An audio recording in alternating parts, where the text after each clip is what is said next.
Welcome to the continued podcast adventures of Superhero Speak.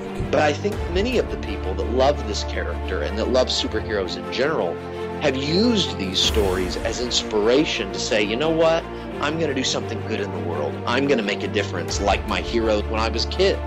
That is my fondest memory of it, because when you're doing comic books, you want them to affect people. Right. You want people to care. You want to strike emotions. And I knew that Clone Saga was striking a lot of emotions. Can you imagine Pulp Fiction starring Goofy and Mickey Mouse? I can totally imagine that. I'm sure somebody's written that one quarter pounder with cheese in France, Mickey. What? Royale with cheese. Yeah, I can totally. See? I would watch the hell out of that movie. Yes, I gladly sacrifice that my progeny to you, almighty Marvel beast. But Neil Adams is somewhere going, it's my time. How do you measure success? Hey, everyone, and welcome to Superhero Speak. I'm your host, Dave. And John. We've got a couple of guests with us this week. We have apparently JD is joining us. He's running late.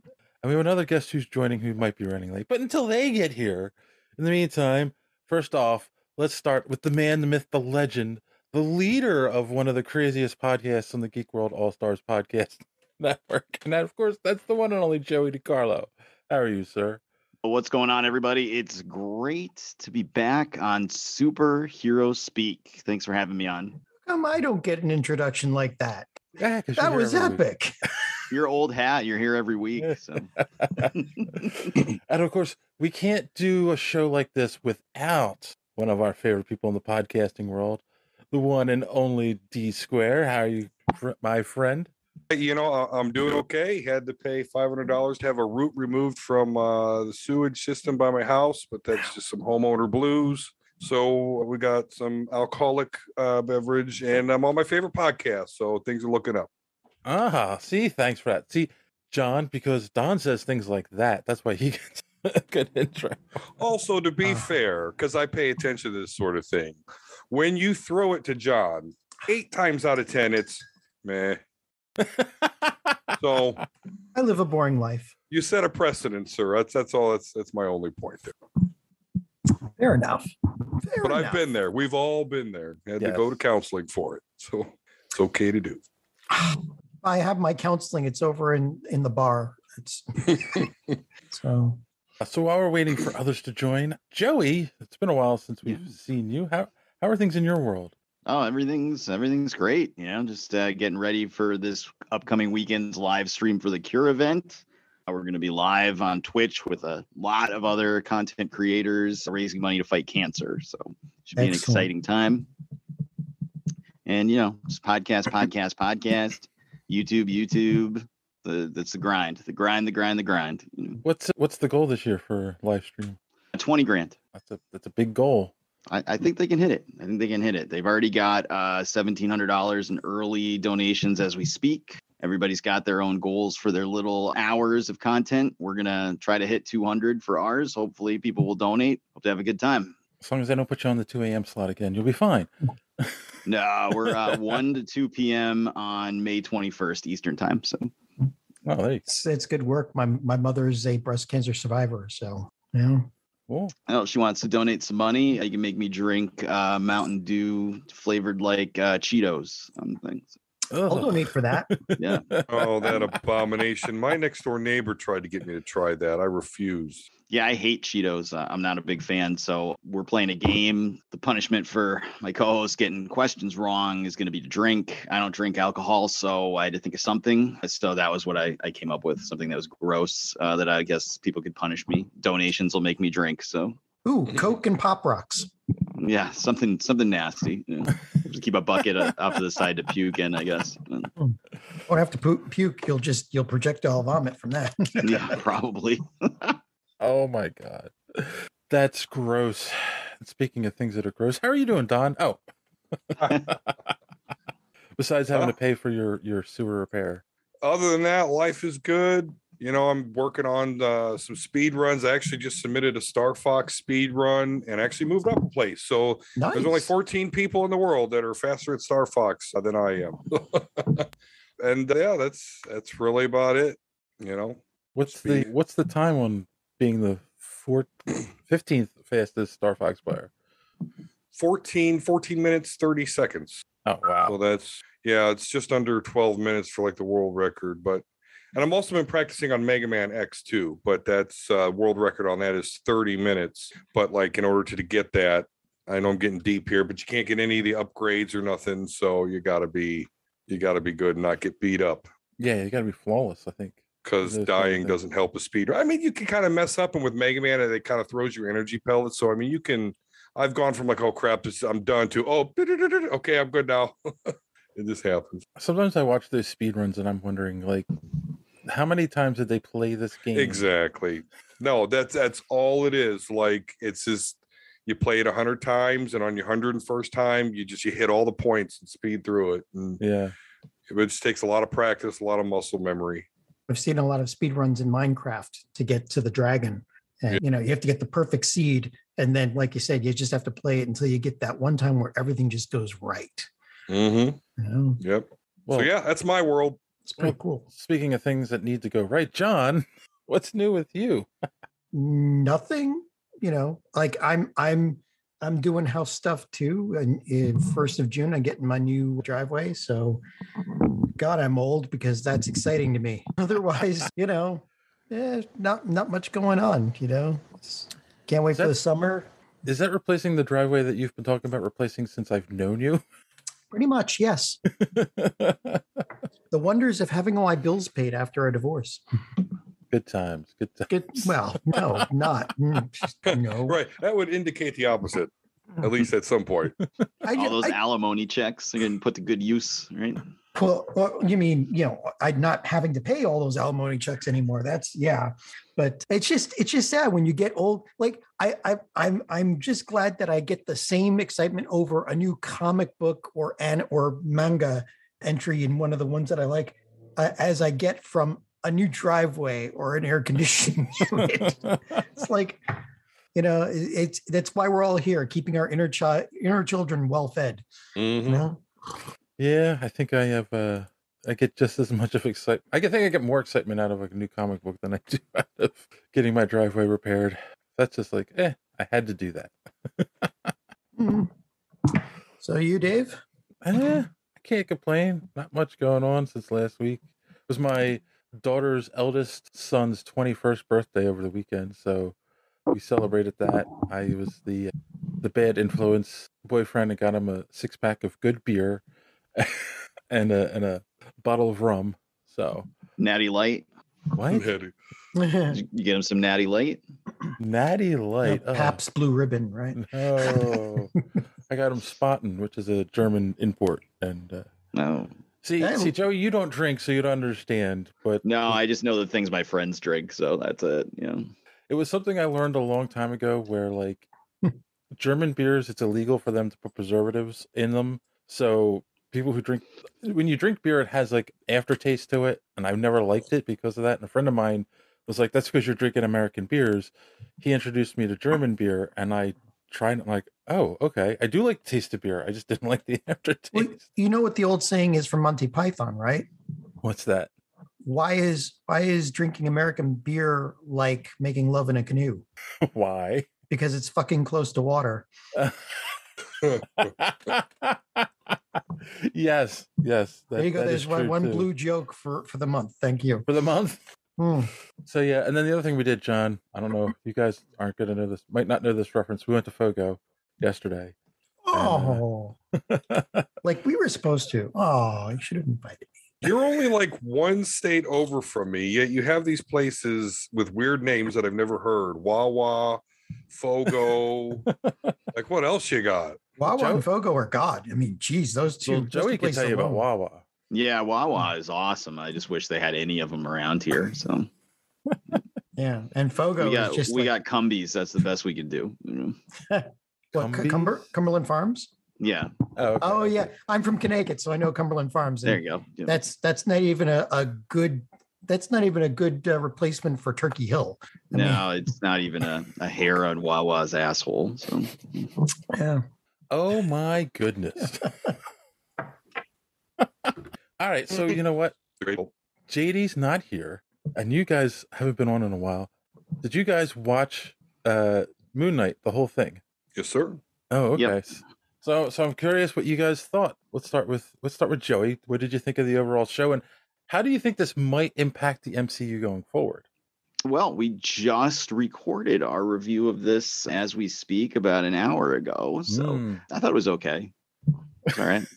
Okay. I mean, yeah, I thought it was okay. I think we went in this a little in depth on our show too. Is I feel like these MCU shows they're released weekly, but they work better as a binge watch. So it's this weird dichotomy where like I had to binge this one a couple times. So I watched like the first 3 episodes, and then I had a couple weeks off, and then I watched the last 3 episodes in the last couple days, and it was okay. But it just feels weird, man.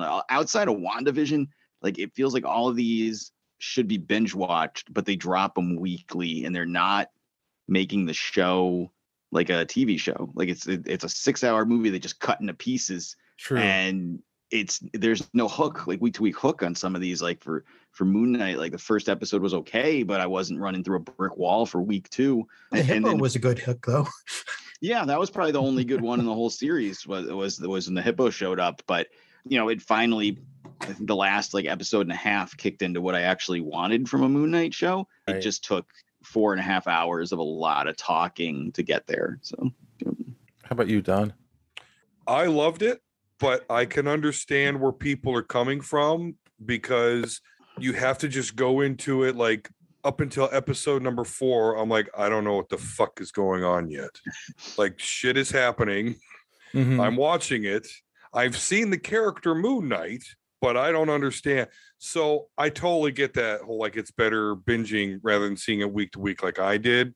I think that's just a tactic on the part of Disney to make sure people don't free trial it and out, Also very reminiscent. A comic book arc is normally 4 to 6 issues as well.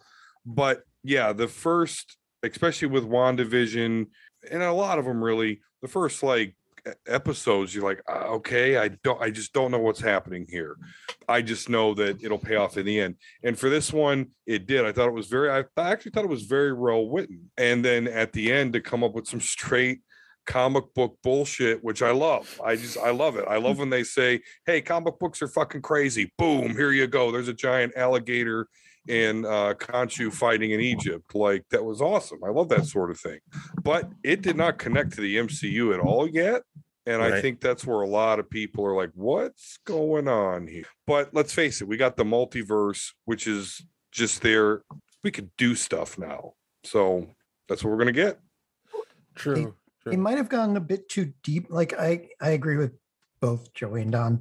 Like I liked it more than Joey did, but I think they are. I didn't dislike it. It just, Well, yeah. I liked it more than you. But the thing is that I think they're going too deep on the minutia. Like, yeah, we're comic book people. We love that if you look in the background and you stop the videotape at like at 1/2 second and then use a magnifying glass, you can see like Kang the Conqueror or something.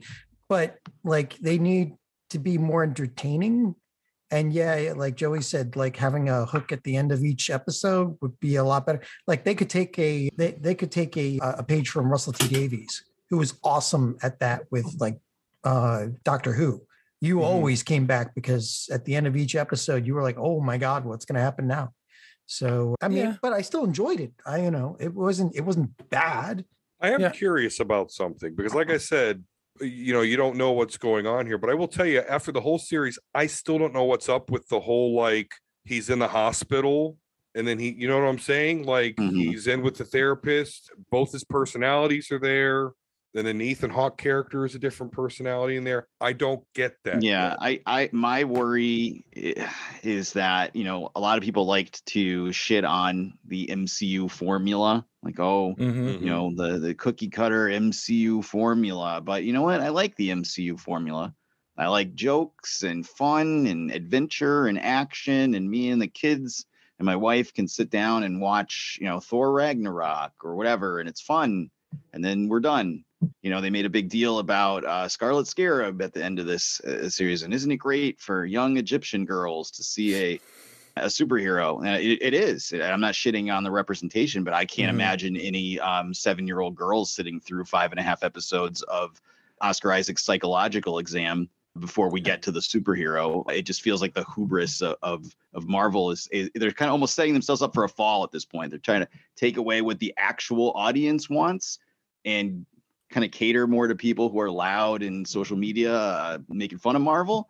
And I just wanted more fun from it. When they were on the seas, the sand seas, on the boat, that last action scene where he's switching between Moon Knight and Mr. Knight, and she's fighting with the wings, like that stuff was awesome. Like, where was that for the whole series?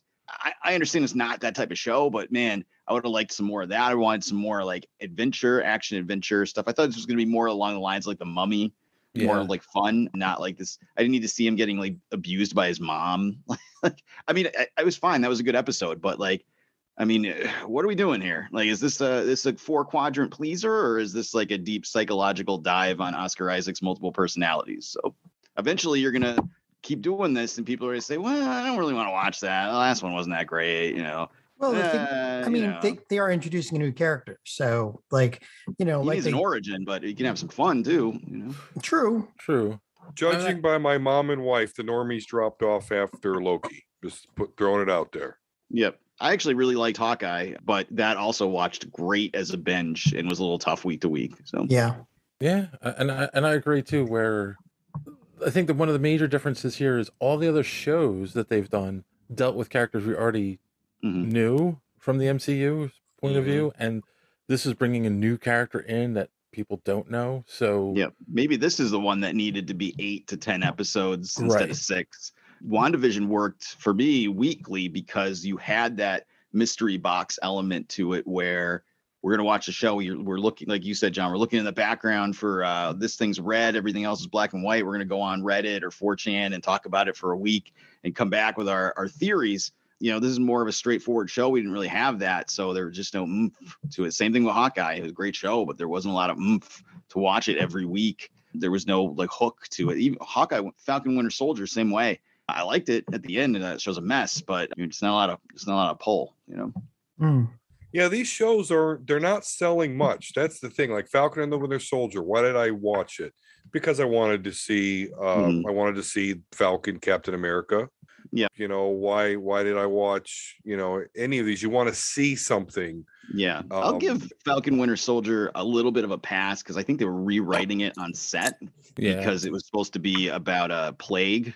It was in the middle of COVID. Yeah. So they were rewriting it as we go. But I don't know. Some of this stuff just seems like a little bit much of a big ask. Like with the Corona Ixnay to plague yeah, seriously. But a lot of this stuff just seems like a big ask.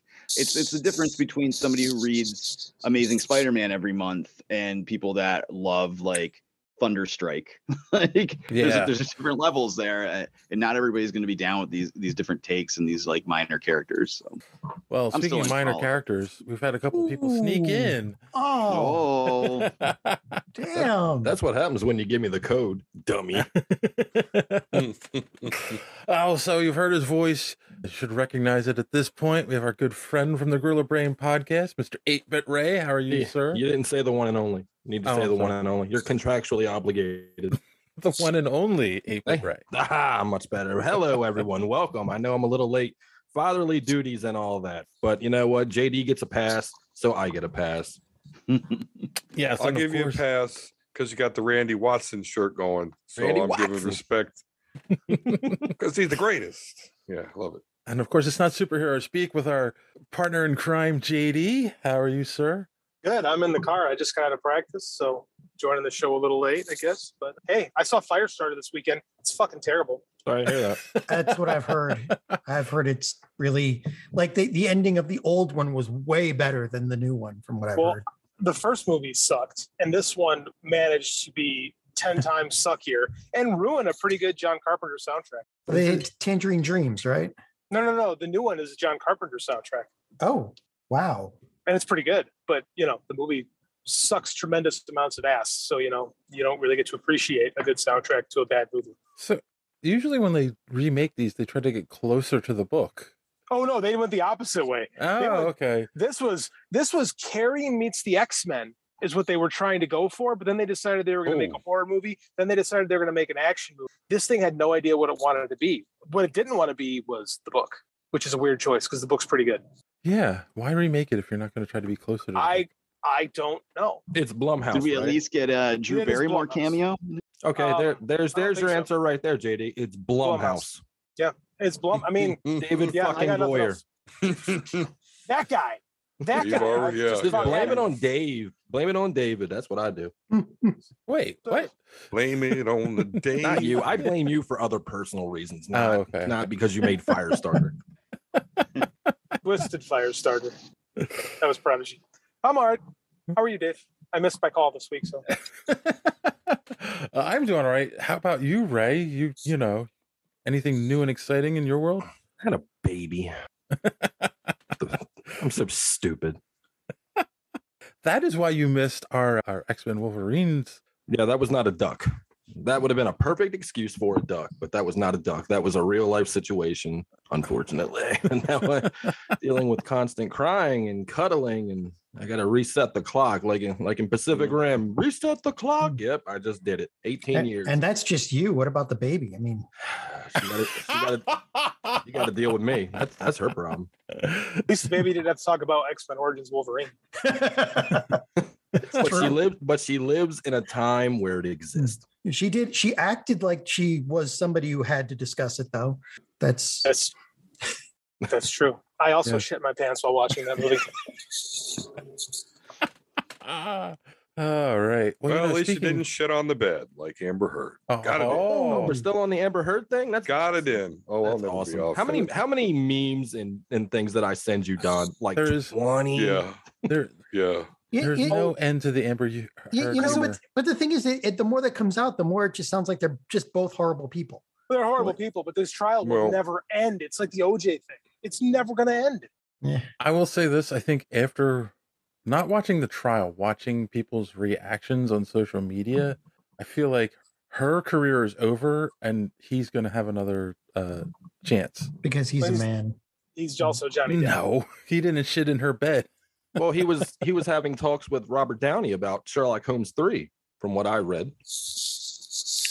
He'll get something. He's too charismatic. People love him. Amber Heard is going through a PR nightmare right now, and as horrible as Johnny Depp is, he's still that acceptable Hollywood level of horrible. She also pooped in his bed. That's a lot harder to overcome. Right. 4.5 million signatures to get her out of that movie, and she wasn't even barely in it. That's the best part. Yeah, really get her all the way out. She's awful. It's not like she's good, right? No, she was awful in the Rum Diaries. I hate her in every role she's in. She had a cute face in what was it? Not Mean Girls. What was that girl like Mean Girls spinoff thing that it was? I don't even remember what it was. She was in it, and she was cute in that, but not cute enough to justify the crazy. No. Speaking of crazy, I was going to say, speaking of shitting the bed. Well, let's do some social media madness. Oh, crazy was better. Damn it, I tried. I'm lactose intolerant, dude. I'm trying soy. Give me a break. Tell me I didn't miss this crap. Jesus. Yeah, we talked about Moon Knight and such. So last week we all went on a tirade about Netflix getting rid of their animation. John especially. Oh, someone finally let him know. That's a good thing. I had to put that out on Twitter. Like, somebody better let John know that they're halting all animation on Netflix. I had multiple notes, lots of pages of notes.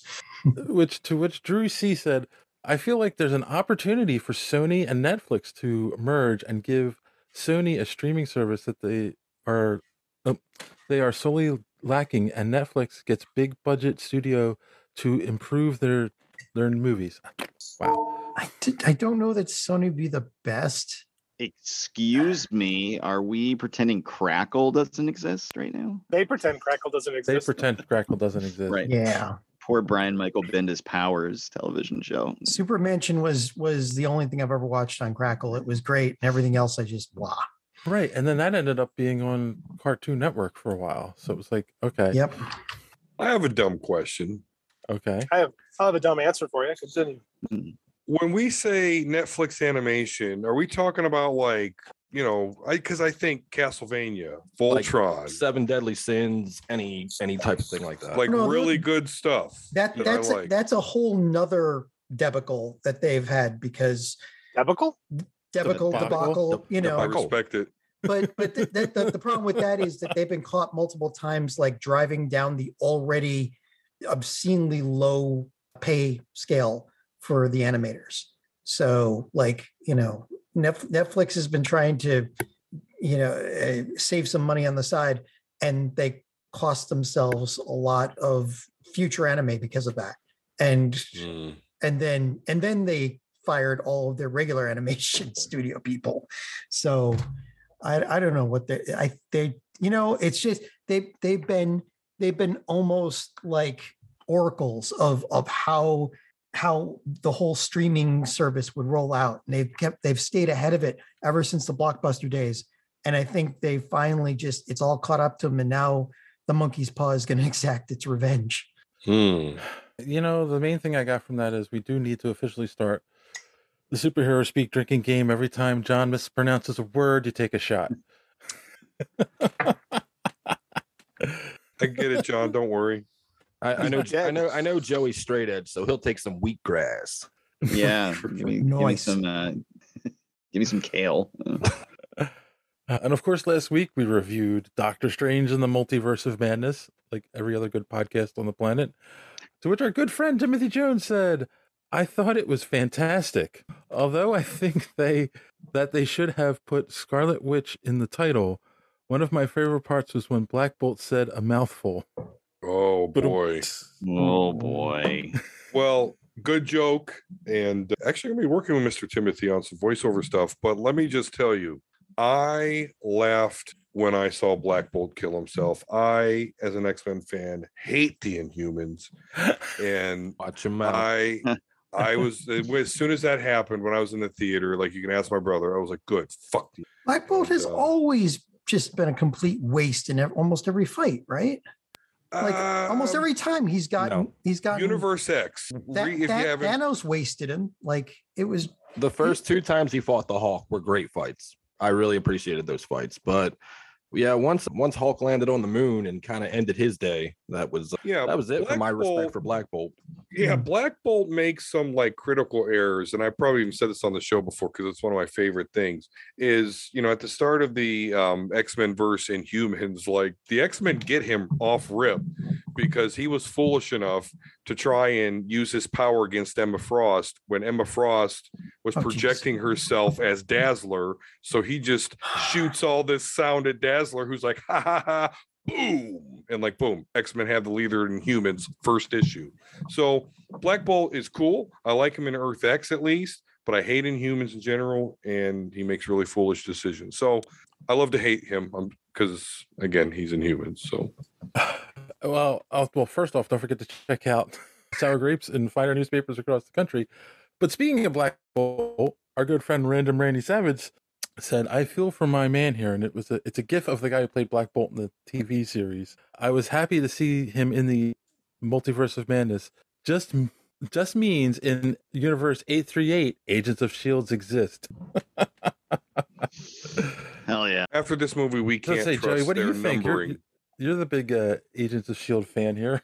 Anything to get me more Agent Simmons, I'm down. So whatever it takes, Wanda did nothing wrong. No, nothing. No, nothing. Except for the whole mass murder thing.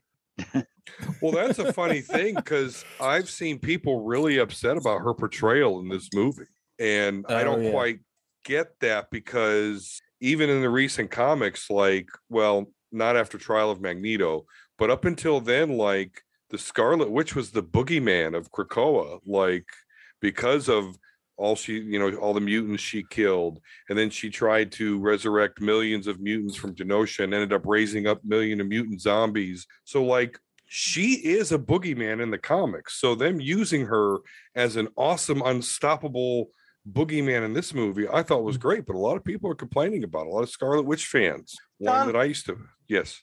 Let me tell you about a little show called Game of Thrones, where they spent 8 seasons setting up this woman to go absolutely banana pants. Yes, and she showed it every season. She went further Absolutely. and further and further into a spiral of madness. But she's very pretty, so we let it go.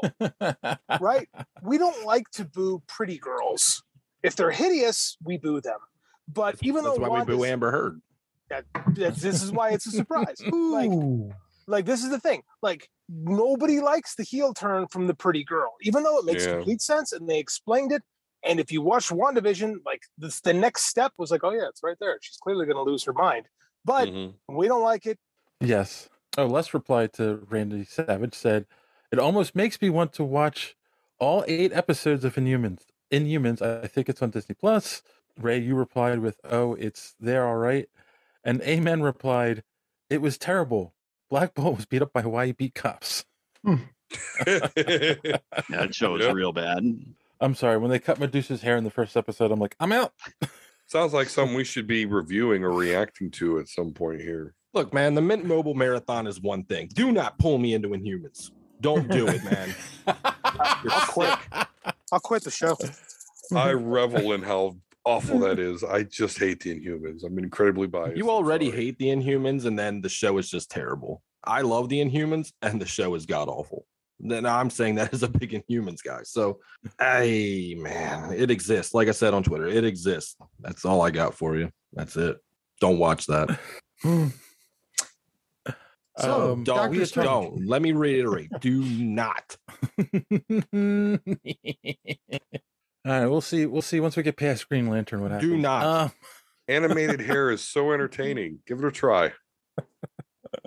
Well, we had talked about the Wonder Twins, and whether or not the show was going to be created. To which Tiberius Garokas. That's a cool name. I don't care who you are. Okay, so we're gonna continue on with the superhero speak drinking game. Every time Dave butchers somebody's Twitter handle, we take a drink. I don't have enough alcohol for that. Sorry. You're gonna die. Get a keg. Even my Irish genes would shy away from that one. Gracc. Gracchus. Anyway, 4 things to consider, he says. Wonder Twins suck.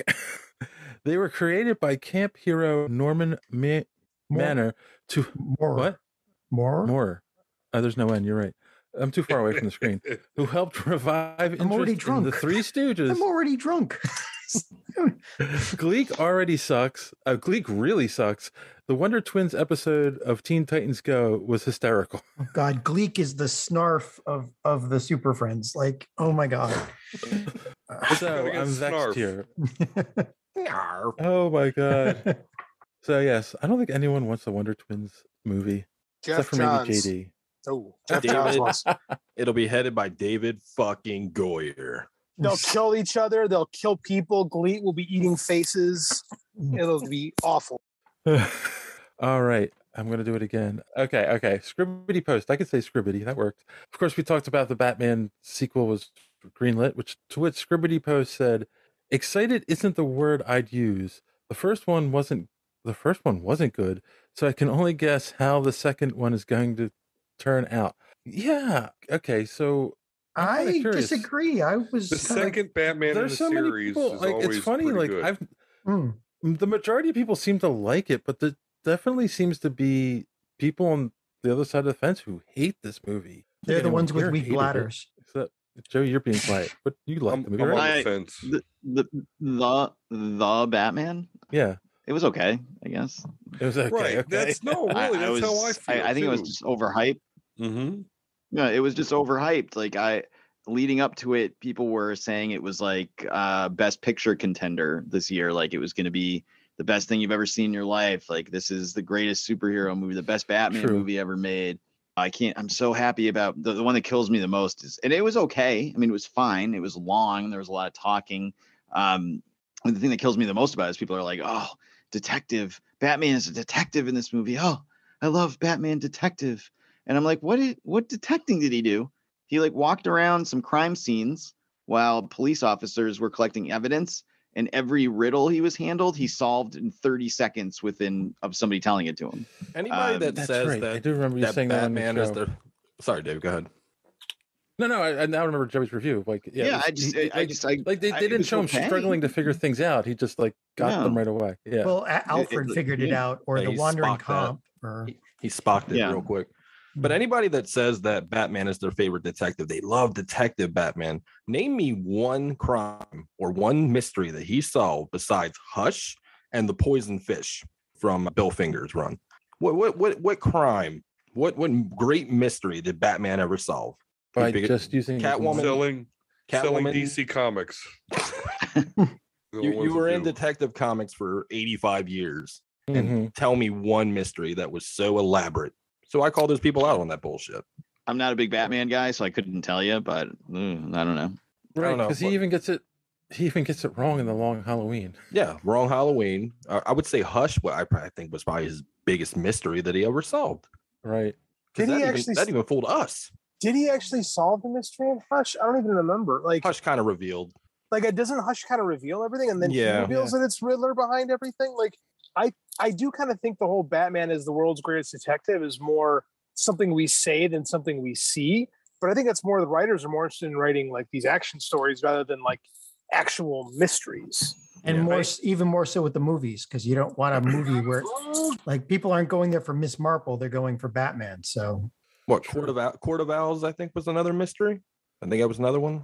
Oh yeah, the one where he finds out that there's been a huge cabal of people running Gotham underneath his nose for decades. Right. Yes. Once again, the world's greatest detective. Yes. And he stumbles on it by accident. Oh, I think some of his villains are bigger detectives than he is when they figure out who he is. Yeah. Catwoman is a better detective than Batman. That's sad. That's bad sad. All right. And then the last two tweets we have here, these were from Drew C. again. The first one talking about the Fantastic Four. I like John Krasinski to direct and star, but I hate Coco as she's brought a lot into HBO's Harley Quinn. I disagree with that. Yeah. Can I give you an unpopular take? Probably. I didn't think John Krasinski was that great of a Reed Richards. I really didn't. And I'm kind of happy that we probably, because they shot their shot in this movie with him. No, I don't think we're going to see him again. I disagree with that. I love the beard. I love the beard on him. we know he can act though. He's way too nice. I don't know.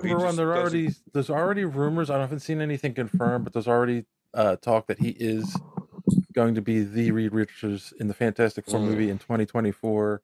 They could have done a lot worse. I'm not saying he's horrible. We talked about this on the show. It's his hubris, and that is Reed Richards. He's very egotistical. That's what killed him in that movie. I agree. I think it worked perfectly. I just saw Jim. Maybe I'm too into The Office. I don't know. Have you seen anything else Krasinski's been in besides? Have you watched the Jack Reacher show on Amazon? Right. Yeah. Even that, I'm ruined by that. I just see Jim with it. Like, yeah, it's probably just me. Like I said, unpopular opinion. I'll go against the tide. Yeah, Quiet Place. Yeah. And then the other thing he said was, "I have a recommendation for John." Yep. DC Superheroes Girls on Netflix from Lauren Faust. I think he'd enjoy it. Have you ever watched that, John? Lauren Faust is amazing, and almost everything she does turns to gold. So come on, don't watch that. That's for little kids. Don't watch that. I don't know. You're talking to the guy that defended My Little Pony. Right, Brony. It's for like 4-year-old girls. Don't watch. Yeah, but there's a difference between. It's gonna be a van parked outside your house. Like even Dave there already is. That's why he needs a new driveway. Even Dave is going to defend Teen Titans Go because it has a much deeper script than you'd normally think. They're doing a lot of jokes that only you guys would get. Not some. There will be no Titans Go blasphemy on the show. What's that? I said there will be no Teen Titans Go blasphemy on the show. Yeah, I know. But the thing is, like, there's a difference between really little kid stuff and then some of these shows that, they pull the old Looney Tunes thing where you're watching the show and there's literally two ways to watch it. One when you're young and one when you're older. And there's a lot of stuff that goes over your head and Generation 4 My Little Pony, the some of these other shows, they just, they've got a script that they even touch on some subjects that you don't expect a little kid to get, but as an adult, you're sitting there going, okay, I get it. And they're hysterical. So, another thing was it Justice League Action, which was their Teen Titans Go. That script turned out to be, they did one show or two shows on Booster Gold that put so much depth into his character to make you actually care about him. Like, if you find gold, if you dig a little in some of these. Booster Gold. All right. Yeah. Love Booster Gold. Absolutely love that character. You got to see the episode of Justice League Action with him, because it just makes him out to be the actual superhero he is. And then you watch the death battle between him and Cable and watch him just mess Cable up. Well, that is all the social media madness for this week. So if you want to know how you can follow us on social media and be part of social media madness, here's our good friend D Square to tell you more. I know that guy. JD's muted. Enjoying the show? Want to be part of social media madness? Make sure you are following superheroespeak.com, where you can find all of the show's social media links at the top of the page. While you're there, you can check out old episodes of the podcast as well as some other great content. Check the site often, because we are posting some great comic reviews as well as comic book and movie news content every day. Make sure and follow us on Twitter at SuperheroSpeak. And while you're there, check out the rest of the Geek World All-Stars Podcast Network. You can follow them at @stars_geek. The Geek World All-Star Podcast Network include great programs such as the Pop Prison Power Podcast, Cult 45, So Wizard, Fans on Patrol, the Gorilla Brain Podcast, and of course, Superhero Speak. Search for #GWAllStars. You will not be disappointed. Now it's back to Dave and the boys on Superhero Speak. All right, thanks for that, Don. And don't forget to check out the Omega Love. Oh, wait, I don't need to say that. You're here. Don, why don't you post the Omega Love? Why don't you shout out your podcast while you're here? Yeah, absolutely. Go on YouTube there. Search Omega Level Nerds. You can go on Twitter. Follow us at Omega Level Nerds. You can follow the link there to our YouTube page. So give us a look-see. See if you enjoy it. And me personally, at DSquare72. Check me out. And Ray, what about the Gorilla Brain while you're here? Give us a good plug. A good plug? You're looking at the wrong guy. Joey's the professional here. I wing it. God. You can catch Gorilla Brain Podcast on any podcasting platform that's out there, Spotify, Apple Music, or whatever you call it nowadays, iTunes, whatever you want to call it. You can also catch me on Twitter at Gorilla Brain Pod, Instagram at Gorilla Brain Podcast. And yeah, that's about it. All right, Joey. Professional time. Show us how professional does it. So Wizard Podcast. Oh, Jesus. Yeah, SoWizardPodcast.com is the hub for everything. There's links there to all our social media, all our YouTube content, Patreon content, and the weekly podcast. We are four nerds with a weekly podcast and a YouTube about movies and other pop culture stuff. So check it out, SoWizardPodcast.com. And support them on YouTube. Guys, seriously, go and subscribe and like and share and heart and comment. And TikTok. Right. That's the new TikTok is the new thing. So we weren't going to have a TikTok. And then Aubrey said she was going to do the TikTok because she's half me and Mark's age. So we felt that was, comfortable to have her do the TikToks. But she doesn't like to be on camera and she didn't really know what to do. So then it just kind of languishing there. And I was using it to just follow like e-thoughts and like cosplayers and stuff. That's what TikTok is for, sir. As you are wont to do. And I have a couple friends. We all know Cult 45. They've been killing it on there. My friend Mick from Scene Snobs is killing it on there, and I'm like, man, I got to get on this. I got to do something. So yeah, I'm starting to pick it up on there now too. We get a lot of screeners for movies, and Adam is just deluged with them. And I'm like, just send them over to me, and I'll do 1-minute reviews on TikTok after I watch them. So I think that's kind of where we're moving those to. All those weird direct-to-video horror screeners and stuff that we get, we'll be reviewing those on TikToks. And it's the only place we can see you floss. Yeah. Lots of twerking. It's in my phone. Yeah, lots of twerking. So, I watch it every morning. Gets me motivated for the day. All right, now John and JD, Whatever it takes. Hashtag whatever it takes. You plug our podcast. Oh wait. All right. Superhero speak. Here we You're are. already listening to it. On that note, we're gonna take a commercial break, and we'll be right back. After these messages, we'll be right back. After these messages. Okay. Oh, does anybody want to tell me why all last week it gave me erectile dysfunction pills? Every commercial, It's targeted advertising, man. It's targeted advertising. It's targeted at the wrong guy, brother. This thing works. Yeah, it would play like the same like car dealership commercial like 3 times in a row. And then is your car busted? Because my penis isn't busted. My car is a sloppy jalopy, but it was just weird. I don't know. I don't know what you're searching for, Ray. Yep. All right, we're back. We got a little bit of news, stuff we didn't get to last week. We'll just go over real quick. I'm going to start with the trailer for Weird came out, the Weird Al Yankovic movie. It's out of total. I thought it was out of total left field. I heard something about Dan Radcliffe doing this movie, and I'm like, come on, they're not going to do that. And yeah, it's the thing. It's the thing. Like Elton John, I get it. Queen, I get it. Weird Al Yankovic, not too sure. I will not stand for such blasphemy, sir. Thank you. I'm with you. I'm white and nerdy, you know. I wasn't Forget that. Let's go back Paradise. farther. Where in the song My Yoda, he predicts that Mark Hamill will be playing Luke Skywalker till he's old and gray. What happened, sir? He played Luke Skywalker till he was old and gray.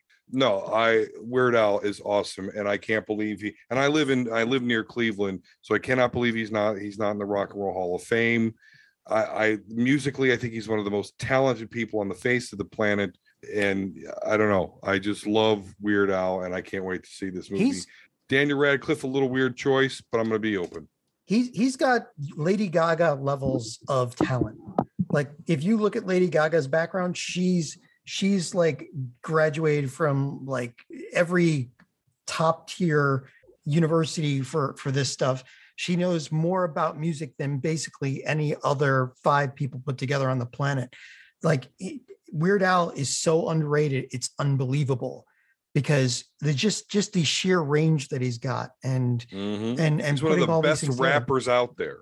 And the longevity, dude. He's been around for like 35 years, man. He's been around since the late 80s. And here's Dr. Demento with accordion case, you know. Yeah. And he's one of the most genuinely nice people you've ever met. He's never had not even a hint or a whiff of any kind of controversy, problem. Nothing. Yeah, none. He's at shitting all. no beds. So here's a question. Here's a question. How do you make a movie about that guy? They made a movie about Howard Stern. You can make a movie about Howard Stern. Anyone interesting. Howard Stern was controversial. Yeah, but the whole thing about Weird Al Yankovic is it's just fun to watch a guy like that make it so well. And he's been an entertainer all of his life. Everything he's done is entertaining. Look at UHF. I'm not arguing. Oh yeah. I'm not arguing any of that. I'm just saying, how do you make that story of a genuinely nice guy who stayed out of trouble, who everybody likes? How do you make that a movie? Because that's what makes me interested in it. That's what makes me interested in it, because I have something in there. Yeah, what has he done that's not interesting? Do you know how you do it? And I have a feeling watching the trailer, that's what this is going to be. You do a parody of those kinds of movies. Yeah. And you get someone like Dan Radcliffe to play yourself, and the movie's going to be a big joke. Like I think that's where we're going. Jacked. It is also free, so I don't know what the expectations for this are. They're not even charging for it, which is interesting. I'm excited. I love Weird Al, so I'm all in. Come on, he was on the Transformers the movie soundtrack. Come on, right? Dare to be stupid.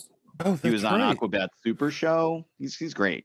Have you ever gone on YouTube? There's a video CNR. You got to look at it. Like he's done stuff that's gone under the radar completely, and CNR is one of those things. You have to look at on YouTube. Just look for Weird Al CNR, and he was at Rhode Island Comic Con a few years ago, and I went to the panel, and they had Q&A with his fans, and the place was just absolutely packed, balls to walls, and he's a saint. He's literally like the most patient, nice person. His fans are weird, so he was polite and just super nice to everybody. The dude is awesome. I've loved him since I was a little kid, so I'm excited. I'm excited for this. Even if it's just boring, I don't care. I just want to support it. Yeah, I think we're all in then. I'm with you. Except for Ray. No, I'm in. Yep. No, I just got to figure out how to. I just got to figure out how to watch Roku channel. That's the only right. Oh God. You don't have a Roku? No, I have a Fire Stick, so I'll be all set. Yo ho, me heart. Maybe they'll put it on the UHF channels. Yeah. Does USA Michael still have a Richards before channel? he was racist. Wait, I think they do. Do they? USA? Yeah, it's still a channel. They wrestling on. USA still. Dude, I haven't had cable in like 6 years. I don't fucking know. Yeah, I hear you. All right. Well, I had to include this next story because we've been talking about it so much. NBC has greenlit the series Quantum Leap, the reboot. They did pick it up for series at this point. So I guess we'll see. Yeah, of course. Yeah, the Quantum Leap reboot starring Raymond Lee that Scott Bakula apparently is not involved with, which I don't know. Well, he never made it home, so. It's a shame, though. I don't believe that. I don't believe it. I think he's going to show up at some point. And they're trying to keep it under wraps. I don't think you can do it without him. I think they're trying to keep stuff like hidden. Right? I don't think anybody's digging up spoilers on Quantum Leap. Like, they're not stalking the set. It's not a Marvel movie. But here's the thing, though. If you say Scott Bakula's involved, people are going to assume it's a Sam Beckett show. And when it's not about Sam Beckett, people are going to be like, why isn't it about Sam Beckett? So you say he's not involved. You make it about the new guy. And then eventually you can bring in Dr. Sam for a one-off or whatever. So what you're saying, though, is now is the time to get all my Innovation Comics Quantum Leap series CGC'd immediately and ready to flip on eBay. Yeah. You could do that. There's a sucker born every minute. Yes. Yeah. And Key Comic Collectors app, here I come. I think this is the first show we've talked about in a long time that's going to be on network television. True. The CW is not network TV? Which means I'll never see it. Oh, that's true. CW is barely network TV, Barely especially after what they've done this week. Yeah. Wait, what did they do this week? Cancel just about Cancel like everything. Oh well, that was greenlit a bad Batman. That's gonna be based around the video game. Like the video game is like the feeder to bring in viewers. It's crazy. Oh, the Gotham Knights video game? Yeah. That's supposed to drive in viewers, but they canceled the Xbox One and PS4 releases. It's only next gen. I thought that was just the dumbest thing ever. Yeah, that's the way to build up an audience. But that's going to isolate a lot of people. A lot of people don't have, Xbox One or, whatever the new one's called, X, Series X, whatever, and the PS5. Like, there's still a shortage. That's the dumbest thing ever, especially, if you want to kill your revenue. I mean, well, fuck, what are we talking about, guys? It's DC. Warner. It's Warner. David fucking Goyer, I'm out. Warner Brothers. I was surprised they didn't renew Naomi for how boring that show was because they love to piss money away. So they're canceling stuff. I forgot they made that show. Yeah. Was that on HBO Max? No, it was on CW. I couldn't make it past halfway through the second episode. I just gave up. Yeah. No, I don't. Yeah, geez, I don't even remember that at all. Which is longer than I lasted on Batwoman, so I guess that says something. That's a damn shame because you guys talked about it last week, and or the week I wasn't here, Batwoman, and I absolutely loved Katie King. Like I love that character. Yeah, but they butchered the shit out of her. Yeah. Yep. And because they reduced her to an identity instead of a character. Yeah, they really tried to wokenize her, and it just sucked. It just sucks. I mean, it's great for representation or whatever, but as a character, it's true to the comic, not even close. Yep. Well, and it didn't work. The actor was miserable in the role. It kind of came across in the performance, and the whole thing was a good idea on paper, but just poorly executed all the way around. Yep. Well, speaking of DC and poorly executing things and possibly making mistakes. So we don't normally talk about movies doing reshoots because movies do reshoots all the time. However, they did delay Black Adam, and now it's been confirmed part of the reason for the delay was reshoots. Dwayne Johnson came out and has said that and released a thing on Instagram with another picture of him in the suit and all this stuff. So I'm kind of curious if anyone I have a theory, and I'm kind of curious what you guys think, that maybe this has something to do with separating themselves from the DCEU, creating a timeline that's not related to that at all, especially trying to get away from Ezra Miller and anything that might be related to that Flash. I don't know. No, I mean, it would be consistent with the announcement that they are going to focus on standalone stuff. Mm-hmm. My biggest disappointment with this whole thing is I went from like, oh my God, it's going to be so cool. Rock's going to be Black Adam. Now I don't care.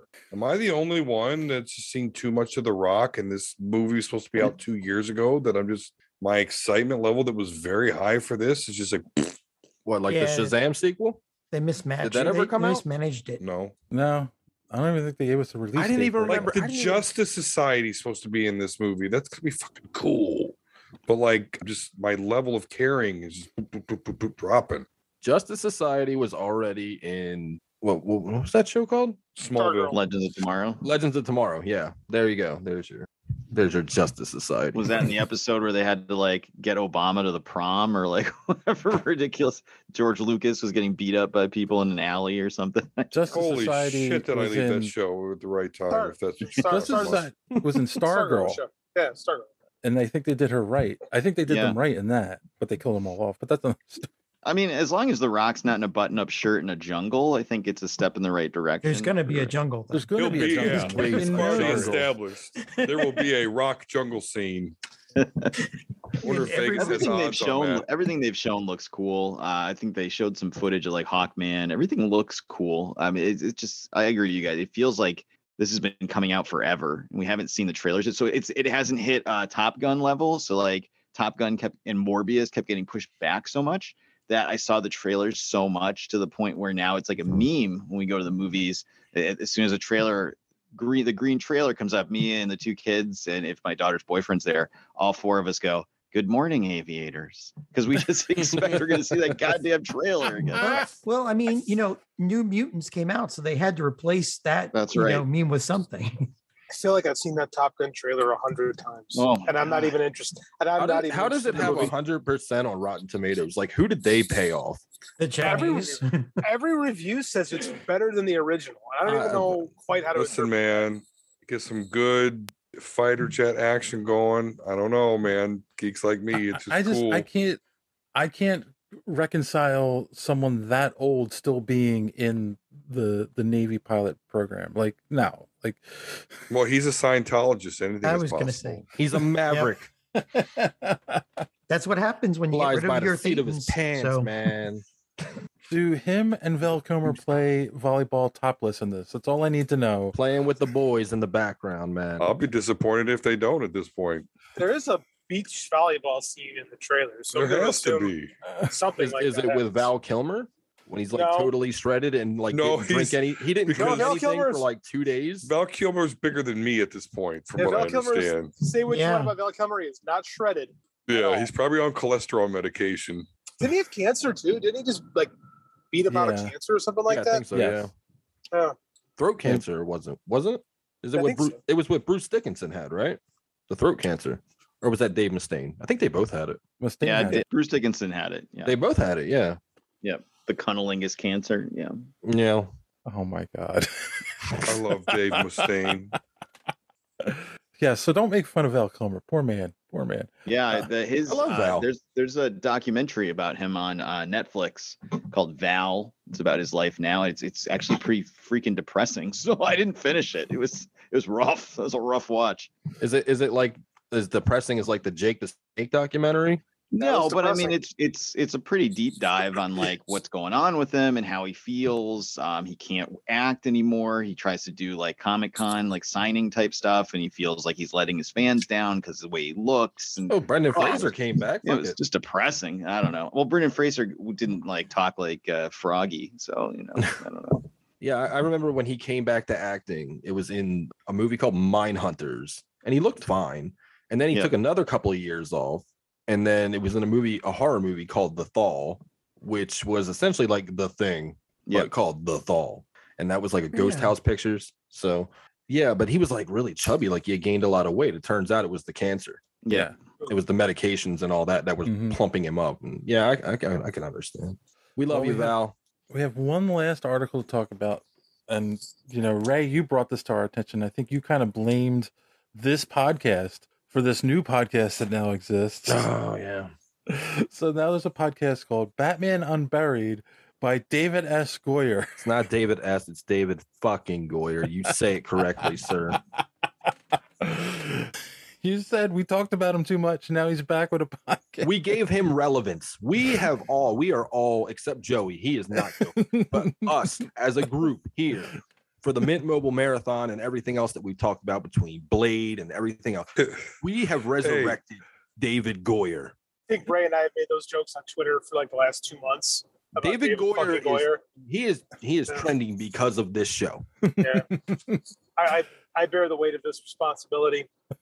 They know who he is in the middle of the Amazon because of this show. Okay. I think we need to apologize to the internet collectively then. Apologize to everyone. But hey, you know what? He beat Joe Rogan. Yes. That's the other thing that shocked me. He beat Joe Rogan. Like, because really? of this podcast. It's impressive. We have such a reach that we have. We do. This show has dethroned Joe Rogan, not Batman, not David fucking Goyer. Superhero speak. Reached all the way around. All the way. Balls too. So I think we need to get David Goyer and Joe Rogan on this show. Shut your mouth. What? A pox upon your house, sir. Come on, we do some mushrooms Plague on your house with Rogan. It'll be fun. I mean, it's cool if we want to talk about weird, liberal shit. I mean, that's fine, whatever. You want to talk about? That's hilarious.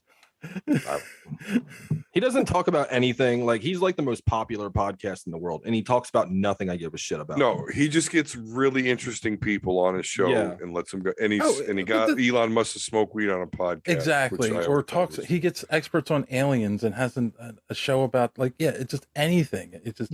I've never listened to a single episode of that. Me neither. I am obsessed with his Bob Lazar stuff. I'm sorry. Shaggy Two Bob Lazar. His what? Shaggy Two Dope from Insane Clown Posse has a podcast, and he is way more entertaining than Joe Rogan. I'll have to check that out. I'm a juggle. All right. I think I have to listen to. I want to know what a Shaggy Two Dope podcast sounds like. Well, is it a search to figure out how magnets work?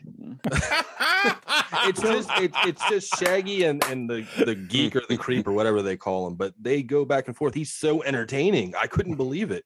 Well, the other problem is Rogan's pushing like anti-vax shit and stuff. So, Yeah, I like Joe Rogan on UFC, but that's about as far as it goes for me. I mean, if you look at his podcast before he got the deal with Spotify, he was way more authentic then than he is now. Now he just got a lot of money now. That's the problem. That magnet joke is such a So Wizard deep dive.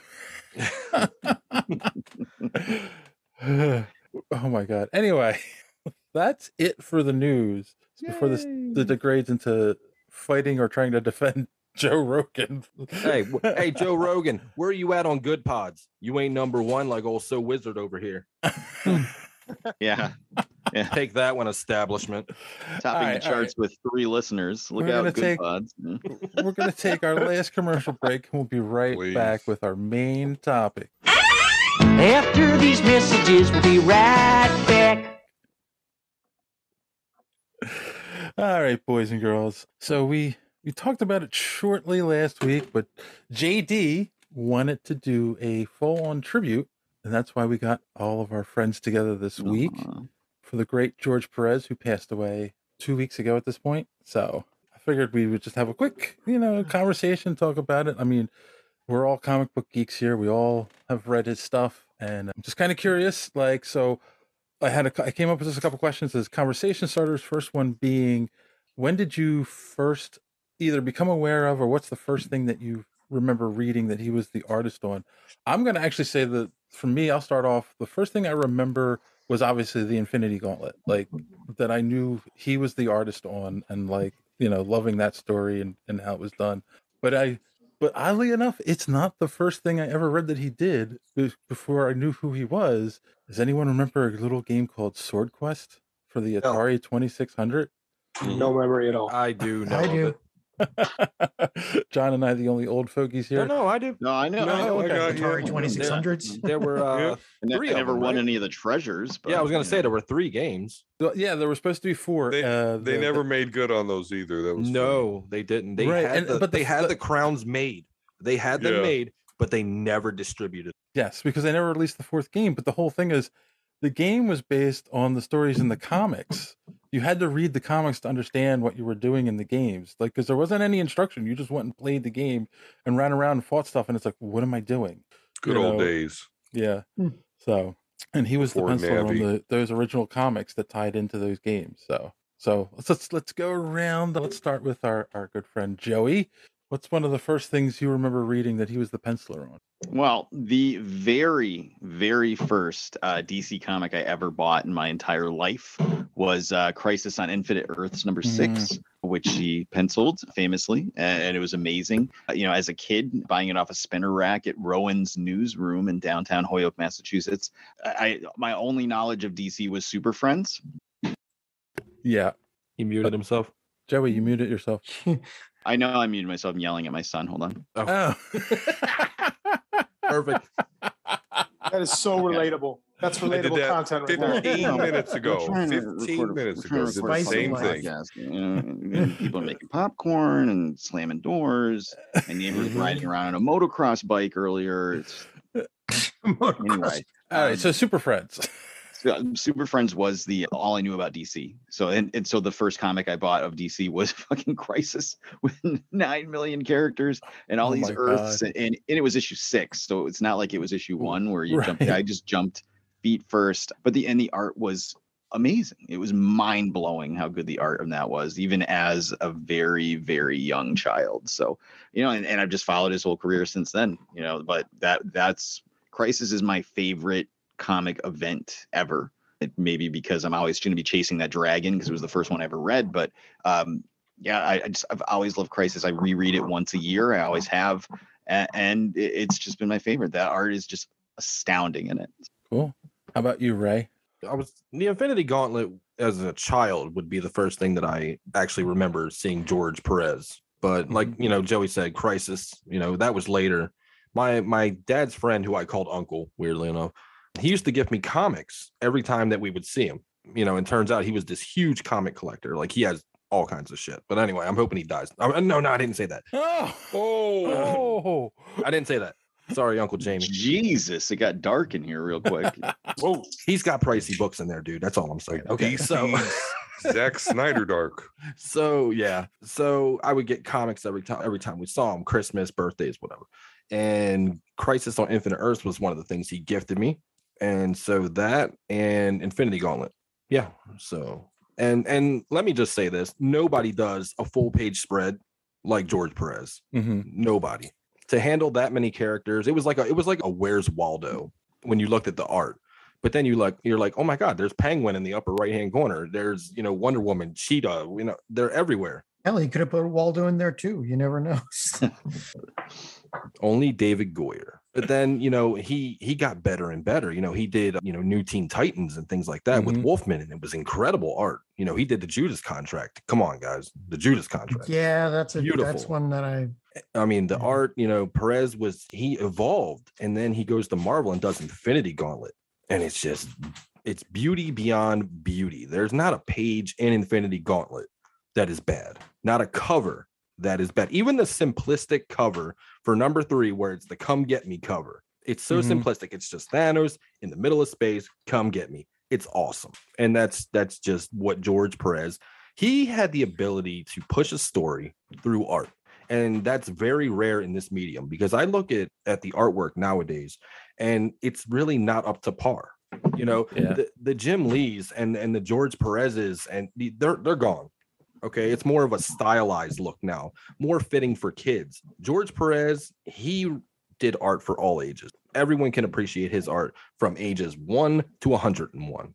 Perez was the man, and it's just shitty that, because we knew it was coming for a while, and it hit home, dude. Because if it wasn't for Perez doing Infinity Gauntlet, I probably might have never picked up another comic, and that's depressing to think about. Now, my first comic was Silver Surfer 34. Ironically enough, first appearance of the Infinity Gauntlet. Right. Bought that off of not the spinner rack, a magazine rack at Drug City in Baltimore, Maryland in 1993, I believe. There you go, Joey. I got you on that one. There you go. We're losers. We can remember that. Yeah, right. I remember where I was. But yeah, that was it. Yeah, man. Perez is legend. And I'm going to miss that man because he was a sweetheart. How about you, Don? Well, I'm not going to be able to give as good as a soliloquy as my buddy 8-Bit Ray did there, mainly because George Perez, I'm a big X-Men guy, and so he did about everything but. He did X-Men covers. He did. Yeah. But his major shit, you've already mentioned. The first thing I read of his was the Crisis on Infinite Earth stuff. And then obviously Infinity Gauntlet. I mean, I can still go into the comic shop today and see his covers. And it was the same back when I was collecting comics back in the 90s. You go into a comic shop and you see all the expensive comics. And, you know, again, you see the Infinity Gauntlets, the Crisis on Infinite Earth. And, you know, again, I can only piggyback off of what, you know, was already talked about. Those spreads with all those characters. You know, obviously I review comic books for the website there, Dave, and I can definitely attest. I mean, there's a lot to like about today's art style in the comic books, but definitely when you see, you know, 9 times out of 10, if you see a 2-page spread or even a 1-page spread with a whole lot of characters, you see a lot of detail loss in a lot of areas. But with George's stuff, you know, in looking at it, it still maintains a very consistent detail throughout. So, I mean, just a huge pioneer. As fact, you know, like I said, I had to kind of search my library of comics, and I only have one George Perez, but it's kind of an interesting one. And I know this isn't a video podcast, but so there's Jurassic Park #1 from 1993 tops. Nice. And it was, you know, anyway, George Perez was involved with that. And again, great art on that. And he does really tell the story with his artwork. Again, I'm not a big DC guy, so I wasn't exposed to his Wonder Woman stuff. But again, the Crisis, the Infinity Gauntlet, I mean, let's face it, he told a visual story so good that was the first major story arc really that we see in the MCU was the Infinity Gauntlet. And that's got a lot to do with what George Perez brought to the table in what we saw, because I can attest, I got into comic books because of how they looked, how the characters popped and made my mind just go crazy.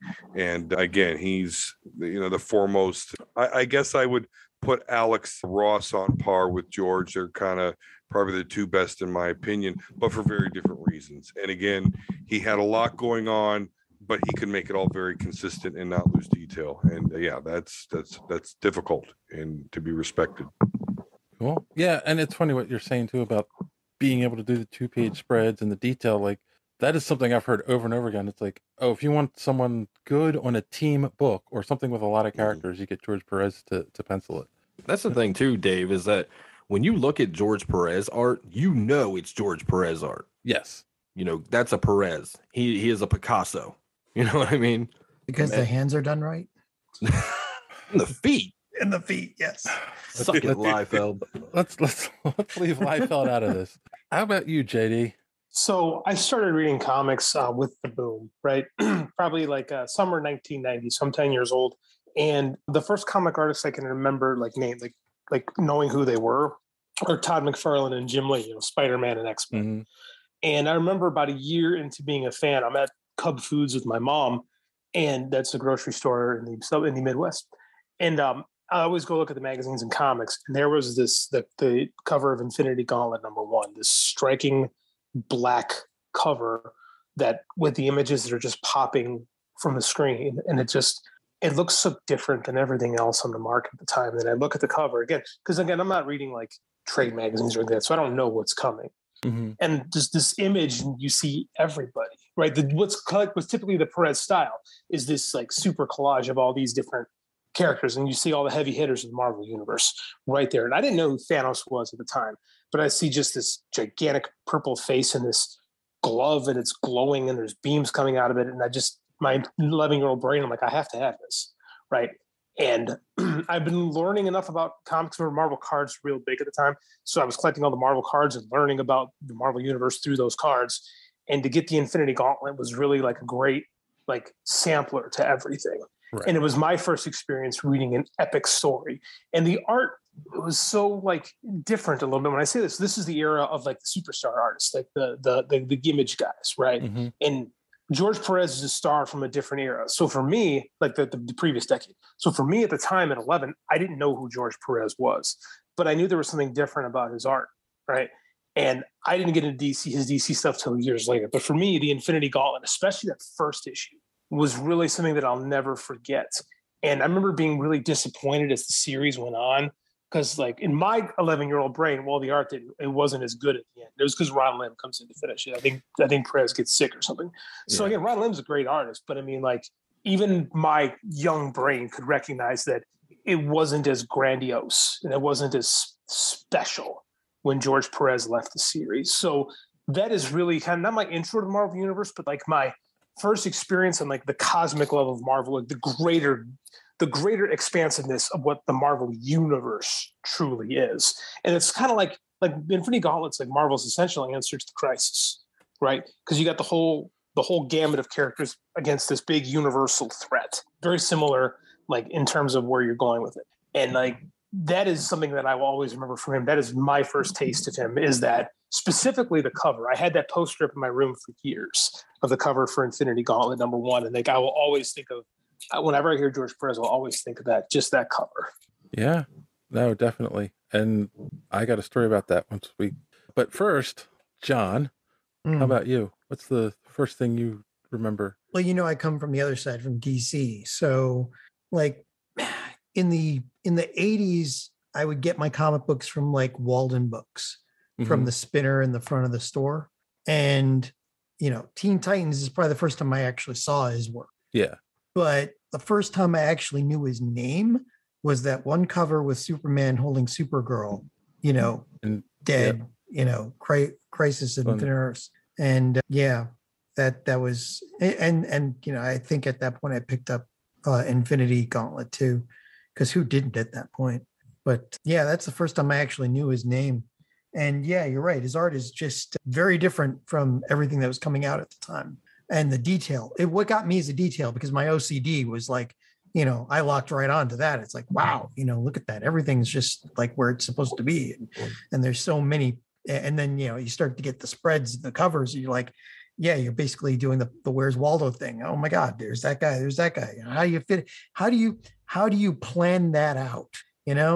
Like that's got to be, that had to have been his superpower. His mind probably just worked in such a way where he could see it before he started drawing it and could plan out where 100 characters would be in one panel. It's crazy, or a spread or whatever. It's just, it's amazing. It's a massive talent to have. So I'm curious. Teen Titans. I can't remember. Is he the one that's responsible for Disco Nightwing? Yes. Okay. He also had a hand in creating Starfire and Cyborg in DC Comics. And New Teen Titans. Yeah. Yes. And rebooting Wonder Man twice, from what I remember. But yeah, he designed that original Nightwing costume. Well, it was the 70s. Come on. He's just doing what he was told, man. I got a vision for you, George. Can you bring it to life? It got better. I need go-go boots and a disco. It did serve as a good base. I mean, the coloring was, it worked out in the end, but yeah, it was the 70s. But that Infinity Gauntlet cover #1. So I don't know if my next question was if anyone ever got to meet him. And of course, with working at a lot of conventions, I got to meet him. And I'll never forget the first convention he was at that I was working. One of my jobs was to go down to the local art store and pick up a couple sketch pads for him, because anyone that has been to a convention, like you go meet an artist, you get him to sign something, or you get him to do a sketch. He's George Perez. This is early or mid aughts, and he's already George Perez at this point. But he was only charging like $10 for a sketch at a convention. Everyone that was in line was getting a sketch from him, and the one that he did the most was a sketch of that Infinity Gauntlet #1 with the Thanos face with the gauntlet in front of it, with the beams coming off of the thing. And that speaks to how sweet of a man he was and how much he loved his fans, where everyone, gets in line and everyone keeps asking for the same sketch. And instead of him going like, oh, I just drew that 100 times, he's like, okay. And he draws it again for the next guy, and just over and over again. I mean, and of course, you intermix it. There are people who wanted Teen Titans. There are people who wanted other stuff that he did. but or an Avengers sketch or whatever. But that was like the most requested one, and yeah, he would draw it over and over and over again and go through stacks of sketchbooks at a convention, and he just had a line around the convention for people waiting. And usually a lot of times, once he ran out of paper, that was it. Like, he was done for the day. But yeah, such an amazing man. So just loved talking to his fans, loved treating them right. Like, yeah, he's a definite talker. he had a line when I had met George. I think it was 2015 or 2016. I can never remember the year. I think it was 2016. I met him and he had a line out the wazoo. Mm-hmm. Now, I didn't want sketches. I didn't want anything, but he looked at my book because I had met Jim Starlin earlier that day and had a fanboy moment and cried, and he held me, and it was beautiful. But because without Jim Starlin, I'm not into comics, period. The end. Mm-hmm. So, you know, I told him what it meant to me and all that. And then I go to George's table right after that. He looks down at my Infinity Gauntlet #1. Of course, we're going to talk about Infinity Gauntlet #1, but he looks down at the book and he sees that Jim signed it and Jim drew out Thanos' face, a little tiny little, Mm-hmm. you know, little note, you know, sketch, you know, in the corner. He goes, Jim, do this? I go, yes, sir. He said, today? I go, uh-huh. He goes, all right, well, while the ink is still fresh, so he signs the comic, right? But he goes off of Jim's J and kind of goes into his signature. So you can't tell that it's Jim Starlin's signature anymore because he's kind of going off of the letters. And then he goes, did he draw that Thanos face for you? I said, he sure did. And he goes, I'm going to do you one better. He goes on the other side where the Marvel logo, and he draws another Thanos face. So I have two Thanos faces in my corners of my comics. It's great. And, you know, that he just thought it was the funniest shit ever. Yeah. And meanwhile, he has a line, but he's taking the time to, you know, to have some fun. You know, then that was the thing about George, is that he just enjoyed fun. He had fun. Man, I think I was like the 25th person in line. And he sat and talked to everybody like there was only 5 people in. Yes. And that's great. And I remember I tried to come back around because I had another one that I forgot I had in my bag. I had a Marvel Fanfare #10. It was a Black Widow cover he did. It's an all black one. She's got the dead body behind her and the skull is still smoking.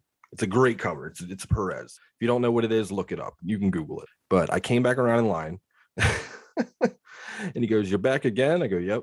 He goes, you want me to draw another Thanos face for you? I go, no, not on Black Widow. but the thing was, the security guy or the convention guys, you know, Dave, your people, the Nazis, the line Nazis. Come on, man. Come on. You've already been through once, man. Come on. We got a line going here. And George is like, I will wait until after these convention doors to talk to every one of my fans. I don't care if they come through this line 1 time, 2 times, or 5 times. I'm going to talk to them each time. That's awesome. And that's George, man. And that's why it hurt, man. When he died, like I felt that. Because most of them will do the whole, you know, you pay $500, you get to see them for 3 seconds while they snap a picture of you. Frank Miller. Yeah. Well, Haley Atwell was another one, but she didn't look too happy when she was doing it. And that's the last celebrity that I did that with, because it wasn't fun. I didn't get to say a word. They hustled you through the line after the photo. I had paid enough for the signature, and they just pushed you through there like, you know, like toothpaste. It was ridiculous. So yeah. How about anyone else ever meet him? Yeah, I met him at a con in New York City. This was pre-New York Comic Con. So it must have been like 2002, maybe 2000. It was at MSG, and it was like a ton of creators. I remember it was like one of the first big Comic Cons I ever went to. We met Bendis there. We met Mark Bagley, and then he was there signing too. And yeah, we went right up to his table. He didn't have a line at the time. So me and my friend Derek went right up to his table. We hung out with him and talked to him for like 15 minutes. We were like in pure awe, trying to talk to this guy that we've like followed his work for a long time. And he's patient and polite and just the nicest person on earth. And you could just tell he was just happy to talk to his fans. Just an amazing experience meeting him. The only downside for me is that I brought the books that I had. And for some unknown reason, I had him sign CrossGen Chronicles #2. I liked the cover a lot. I was really big into CrossGen stuff at the time. So I got him to sign that. And then I got him to sign an issue of Avengers, the Busick Perez run of Avengers, one of those. Was that the and I'm glad What was that? Was that Rebirth or whatever? It was when they like rebranded Heroes Marvel? Return. Yeah, it was Heroes Return. It's a cover with Firestar and Justice on it, and it's like them deciding if they're going to quit or not. It's a really boring cover. So my choices of books were not very good, and that's always haunted me to this day. But meeting him was awesome, and I'm glad I have him. It's just like, man, I really wish I had gotten something besides like Crimson Plague #1 signed. Like, ugh. But yeah, no, he was great. We were going to get stuff signed. He was supposed to have one last signing before he passed away. We had sent stuff into CGC, but it got canceled, unfortunately, because of his health. So I'll still have those books and cherish them. And yeah, I mean, it's like a broken record, but the guy was amazing. He was a great person to meet, super appreciative of his fans. So it was nice to meet him, shake his hand, and, just like Ray said, tell him what his work meant to you. It's always a great feeling to do that with creators. Yeah. The twice I got pictures taken with him. Like, it was funny. The first time I met him, I was just like in all of them. And I actually was working his table. That's why, the notepad thing. And I noticed all of that. But it's funny because then, like, at convention after that, he would say hi. He was such a nice guy. And like, he'd say, "Oh, can I get a picture real quick?" And like, it's funny. He would just come up to you and put his arm around you when you took a picture. Like, you didn't ask him to do that or anything. And he always did a thumbs up too in the pictures. But yeah, such a sweet man. Little known fact, I don't know how many people know this. If you've ever met him, he wears these like Hawaiian style shirts. Flamboyant as a motherfucker. Yes, he was. Do you know his wife made all his shirts for him? Oh, really? Yes. Wow. Yeah. That's awesome. Do you think that she can give John some style? No. There's not enough style in the world for that. That's funny that you're like, oh, he put his arm around me, and that's so awesome. Like, there's something wrong with me because I wouldn't want that to happen. I don't know. Maybe people. I mean, would he want the hand job? Like, no. Call me crazy, but it might be 2 years of a pandemic that might be. Oh yeah, no. The pandemic has proved something horrifying to me, which is we get a lot of each other's spit in our own mouths, and that is something that. Are you kissing the creators? Yeah, it's a much different meet and greet than they've ever been. How much are you paying for those tickets? I'm just saying. We're heading to the AVN humans. Awards. Let's go. And I don't like human touch, I guess, unless it's from the missus. I don't think the only comic book creator I've ever kissed a comic book creator. I think Greg and I have come close a couple times, but anyway, that's another story. Too much alcohol. Don't knock it till you try it. That's what I say. Okay, learning a little too much about Don this week. Hey, speaking of which, George Perez also did the Marvel swimsuit issues too. John's favorites. Those are the ones I have on hand downstairs. The X-Men swimsuit editions. I remember those. Those were a little controversial back then. Marvel Illustrated boobs, man. I remember Storm. She looked so good because I wasn't old enough to buy Playboy yet. Could you imagine them trying to do those today? Oh my God! I could. I don't have a problem with it today. Back then, it was a big deal. Mortal Kombat was a big deal back then. Yeah, but that would be tame today. I mean, I know that's what I'm saying. Yeah. Back then, Mortal Kombat. Oh my God, all the blood and violence. You look at it now, and it's like games today are just like blood splatter all over the screen. Yeah, we've come so far. Oh my goodness! All right, let's see. Did I have anything else? No, they were the questions I had. You didn't bring up the two people returning to Doctor Who for the 60th anniversary. That's true. We could have talked about that. We could have talked about that. I mean, the person that I think on this show that's most interested in that, John. David Tennant. Yes, he's coming back as the 10th Doctor. They're bringing back what was her name? Donna Noble too, and they just announced that another actor is going to play for the new Doctor, a companion named Rose, and everybody's like, wait, what do you mean Rose? There's going to be a second Rose, or is this the same Rose? Did she become a Time Lord? Is she got it? Like, there's a whole bunch of interesting things. That's playing the Doctor, the new Doctor. What's that? They announced the new Doctor too. I believe the guy's name is Shruti Gatwar. Like, he's a sex ed. That was his big show. Okay. I've never watched him before, but people who seem to know him like his stuff, so should be interesting. Yeah, and he's a person of color, so it's great. They're just picking good actors for Doctor Who now. It doesn't matter what they are, and that's how we got some of the best doctors we've ever had. So yeah, and it's nice that Russell T Davies is coming back because the writing is going to be awesome now. Hopefully, well, it's going to be better than the last one. So you excited for Tennant to return for the 60th anniversary? Yeah. What about Smith and Capaldi and all them? Like, don't they do that every once in a while? They have a bunch of doctors on. Yeah, I mean that's a very old tradition, though. Like in the 60s and 70s, they did the 2 doctors, the 5 doctors. They had the 3 doctors. So every once in a while, they'll bring a bunch of them together. So they've got time to bring the others back once in a while. This is Tennant's second time coming back. Right. Mm-hmm. It's all very timey-wimey. Yeah, but that's what makes it fun. I only brought it up because it appeases some of your listeners, like Random Randy Savage from the Cult 45 podcast. Yes. Yes. I hate Doctor Who, so I never got into Doctor Who, and I've got the dumbest reason. It's because as a little kid, that intro just freaked me out. You know what? It's really funny that you say that, because the main reason I don't like it is because when I was a little kid, it was on PBS after Mr. Rogers and Sesame Street. So I was probably like 4. That's and it was drawing. Right, it would. But even when I was that age, I had just started watching like Star Wars and stuff. Even then, I was like, "What is this? Is whack? Like, what is this? Like some old guy in a scarf? It's made out of cardboard. Like this is trash." And I always hated it. And then when it came back, a lot of the people in our area that were like proselytizing for the new Doctor Who and how great it was were people that were super annoying that I knew. So I immediately was like, I don't want anything to do with this. There's going to be some old guy in a scarf, plus these people who suck like you're talking about it. I'm good. I wouldn't I do mind like Kieran watching Gillen, it. though. So whatever episode Kieran Gillen's in, like the police officer's skirt, I'll take that episode. I wouldn't mind watching the show. I just don't know where to start. Where do you start? Well, obviously you start in in 1963. Okay, that's not complete. They don't have all the episodes, so screw that. Give me next. Start with the new Doctor comes on, because it's always a soft reboot. Yeah. So none of it's connected.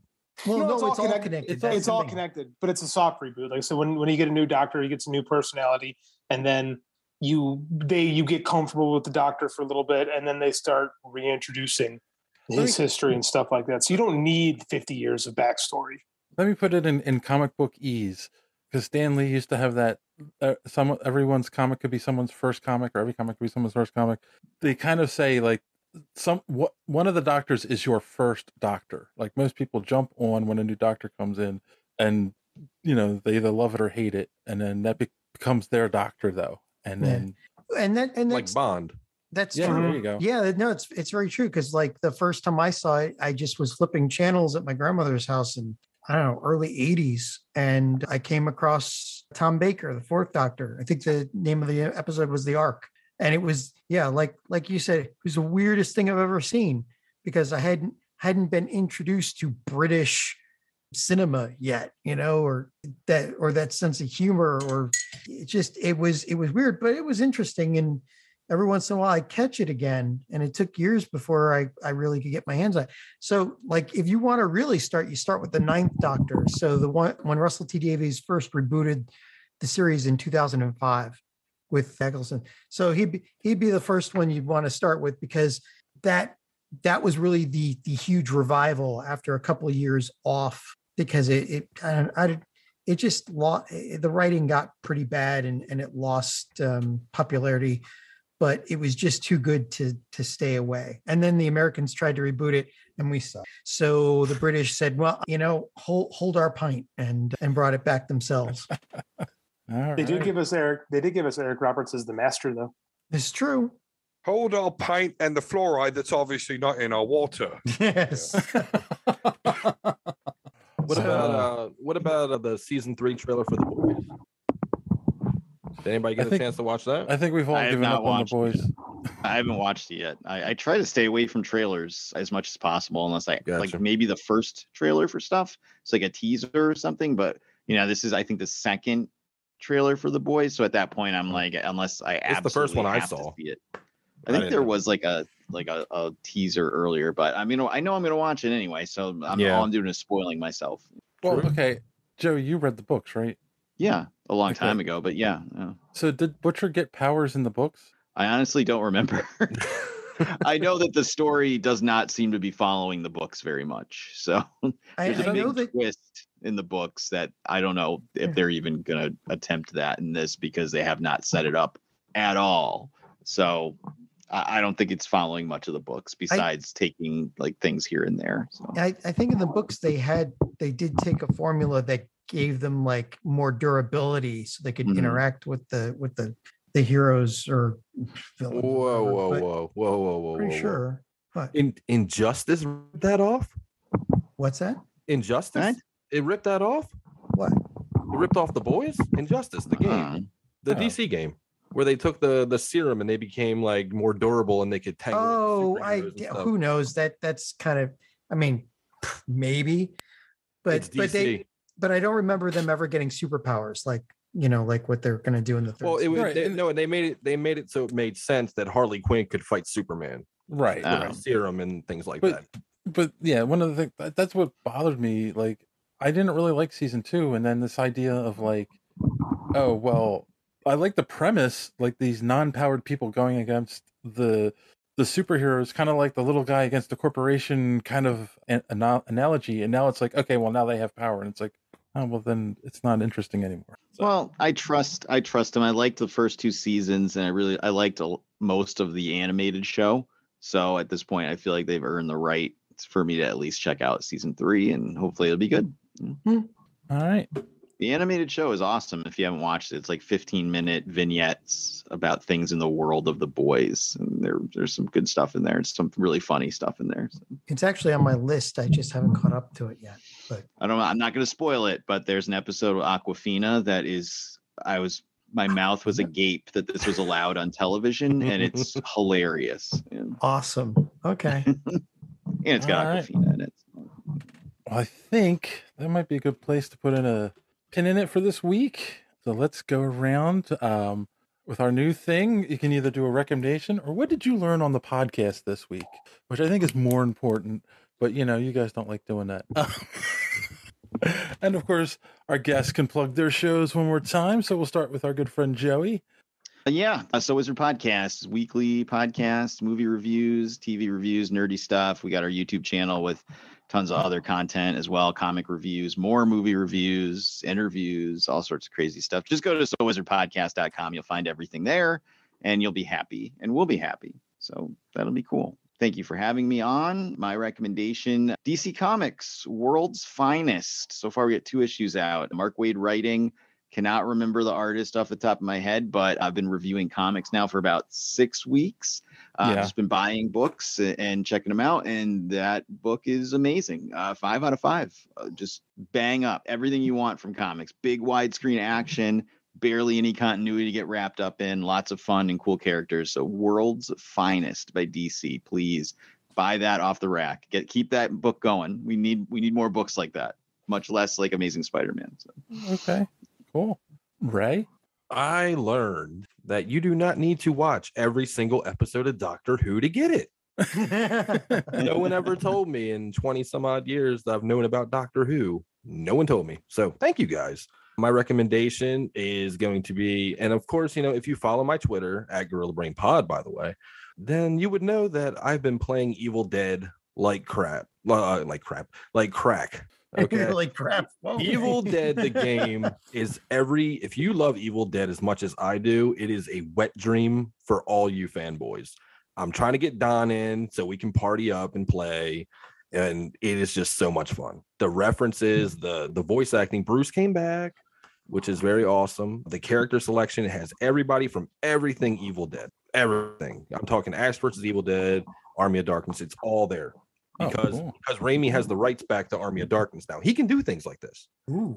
When he did Ash versus Evil Dead, he could not reference Army of Darkness, which was horse shit. But they danced around it the best they could. They did. But now he has it back. And that's partially why this game exists. It's an entire universe. It's great. It's fun. It's gory. It's violent. I love it so much. When I get off of here, I'm going to play it. So that is my recommendation. Take your $40 and go and buy it. It's available on everything but the Switch. So PC, all that. Please go play the game and send me a friend request because I need a squad that's not mentally incapable, please. Well, you don't want anybody from here then. Well, I was going to say, speaking of mentally capable squad members, Don. I don't know. I've seen him play Apex. Right. Yeah. You know, even make any sense. I'm not so good outside of the turn base. So what have I learned? Honestly, I'm going to ask a question right now, Dave, because I'd like to learn this. Okay. So who do you hire to do your interviews that we've been hearing at the end of the episodes? Because that ain't you, sir. No, that is not you. It is me. What are you Bullshit. about? Then what do you do to yourself? What does that mean? It doesn't sound like you at all. Have you listened to them? Of course, I have to listen to them to edit them. Then you know. I'm telling you, they don't sound like you, brother. That's all I'm trying to. I don't know. I listened to them like, oh, hey, I thought you hired somebody or did something to yourself to bring your octaves up about 20 levels. That's all. I get it. You're probably on a phone or something. John can confirm that's me. I do the interviews. I would not say anything about the helium that you bring with you. So I'm insane, but not that insane. Okay, good. Recommendations. I recommend that Obi-Wan's coming out and I'm getting very excited. So, make sure you catch that. Give Moon Knight a chance. Don't let the haters hate. I don't even like Moon Knight and I like the show. So there you go. Character. Yeah, I think Disney will learn a little bit of a lesson here just because there's a Twitterverse out there that says they want Moon Knight. I don't know if that really means the masses want Moon Knight, but nonetheless, it's a good show, well written in my opinion. But I do agree with the other guest here. Much better binged than one every week. Yeah. All right. Question for Don: did it redeem him as Apocalypse playing Moon Knight? No, nothing will ever redeem that. Ivan Ooze. Oh God, yes. All right. How about you, JD? I read some X-Men this weekend. A good friend Don has been recommending stuff for years, and my other friend Jeremy Feinstone said, "Hey man, you got to give X-Men a read. It's been really good." So I got the Trial of Magneto, and I read it on Friday night, and it was not at all what I was expecting. And by God, I think I loved it. I think I'm going to catch up on all the X-Men that I've been missing the last couple of years and kind of get myself reinvested in what's going on. So thanks, Don, for saying, "Hey man, this is good. You should check it out. This is good. You should check it out," and banging the drum because he was right. It is pretty good. Even the Hickman stuff, JD. Even the Hickman. I might. I've been told by multiple people that the Hickman X-Men stuff is pretty good. So, if it's pretty bad, Listen, I can just say, "Oh, it's pretty bad." Ray, I have conceded to your point in our debate about Hickman. Yes, Hick the dick. But the problem is he just didn't, and it's not even his fault. They didn't want to let him finish it. They wanted to freeze frame what he had set up, play in that world, and so he was like, "Okay, let me give you this half-assed ending, and I'm out." So it's not totally. He never had an intention to stay at Marvel. It's always been a temporary stay for him. You're not wrong. But Leah Williams did the Trial of Magneto. And yeah, I think she really deserves a lot of credit because we kind of get the Magneto Scarlet Witch dynamic back, as well as they help get around the fact that you can revive any mutant that has ever existed. So, that's kind of cool. As before, it was up to Professor X. But now, because of Scarlet Witch extending her hand to the mutants that she once almost obliterated, they can now revive any and all mutant that ever existed. So it was really a cool storyline because I like the Magneto Scarlet Witch daughter dynamic, and they kind of brought that back a little bit. And now she's not the boogeyman that she once was. So I like it. It's good stuff. So I'm glad you caught that, JD. No, I appreciate it. So what? Every time they want to revive a mutant, they just gather the Dragon Balls. I mean, Well, no, they just gather the 5 mutants that can make it happen. So they're like Dragon Balls, but they're mutants. But Speaking of mutants who can make things happen. Hey, John. listen.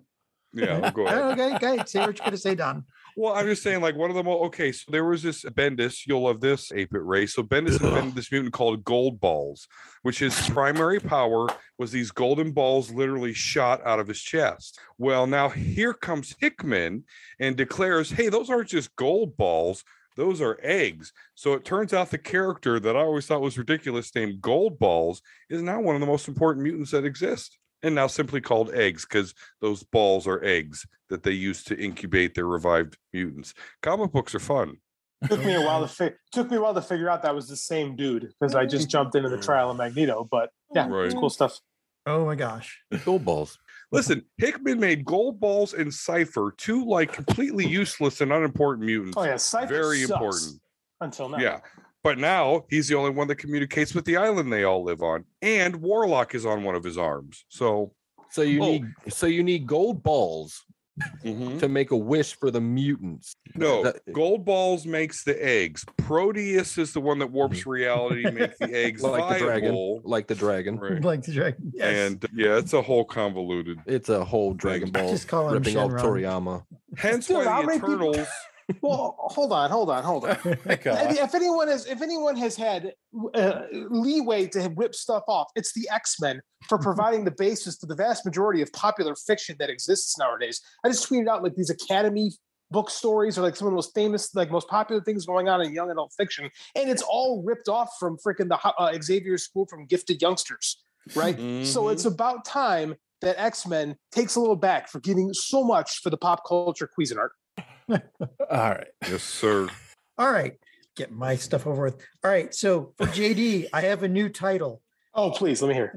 Shikamori's not just a cutie.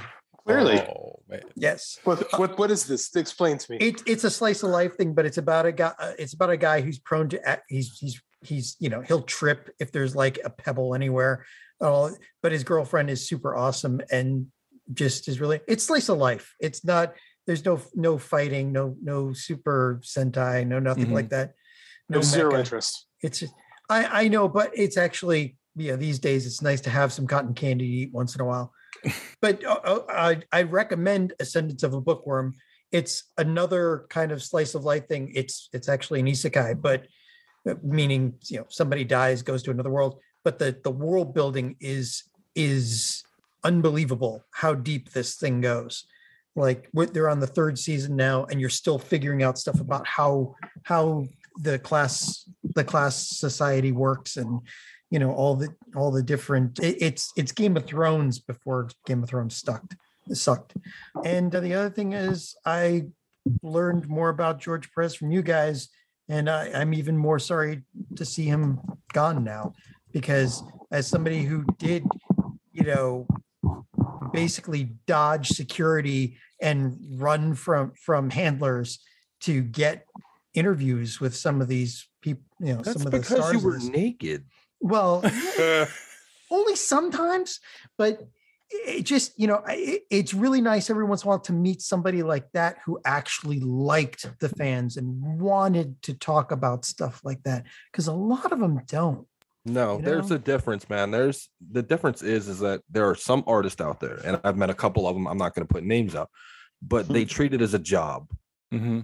People like Perez didn't treat it like a job. They treated it like it was their life. Yeah. Their life's work.